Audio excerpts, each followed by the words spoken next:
लोकांनी लोकांसाठी उचललेले अस्त्र म्हणजे लोकशस्त्र न्यूज।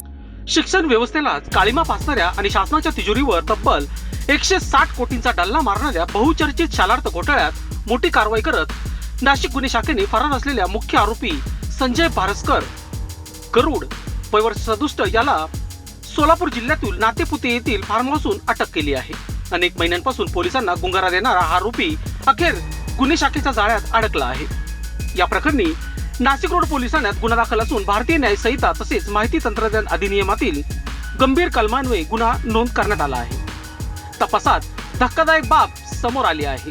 नाशिक, जळगाव, धुळे आणि नंदुरबार या 4 जिल्ह्यातील 841 शिक्षक व शिक्षकेतर कर्मचाऱ्यांच्या नावावर कोणतीही वैध मान्यता किंवा शालार्थ प्रस्ताव नसतानाही बनावट आदेश तयार करण्यात आला आहे।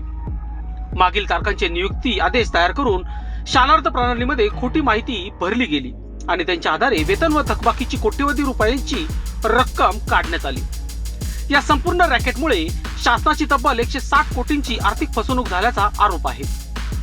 या घोटाळ्याचा व्याप इतका मोठा आहे की संबंधित संस्था चालक, मुख्याध्यापक, तत्कालीन शिक्षण उपसंचालक, शिक्षण अधिकारी, वेतन अधीक्षक आणि इतर संबंधित अधिकाऱ्यांविरोधातही गुन्हा दाखल करण्यात आला आहे। पोलिसांच्या तपासात आतापर्यंत तब्बल 1200 आरोपी निष्पन्न झाले असून आणखी अनेक धक्कादायक खुलासे होण्याची शक्यता व्यक्त केली जात आहे। अटक करण्यात आलेला संजय गरुड हा जळगाव जिल्ह्यातील जामनेर तालुक्यातील शैक्षणिक संस्था चालक आहे।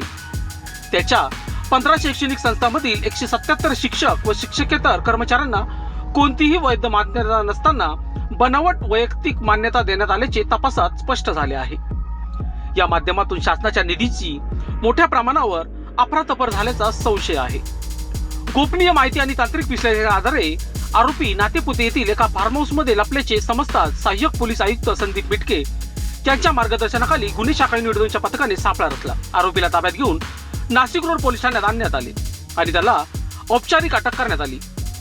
या बहुकोटी घोटाळ्याचा तपास पोलीस आयुक्त संदीप कर्णिक व पोलीस उपायुक्त किरण कुमार चव्हाण यांच्या मार्गदर्शनाखाली सुरू असून या घोटाळ्याची व्याप्ती आणखी किती वाढण्याची शक्यता पोलिसांनी नाकारलेली नाही।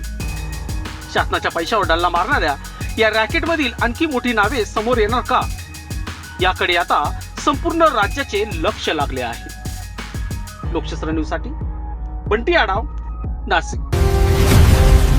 लोकांनी लोकांसाठी उचललेले अस्त्र म्हणजे लोकशस्त्र न्यूज।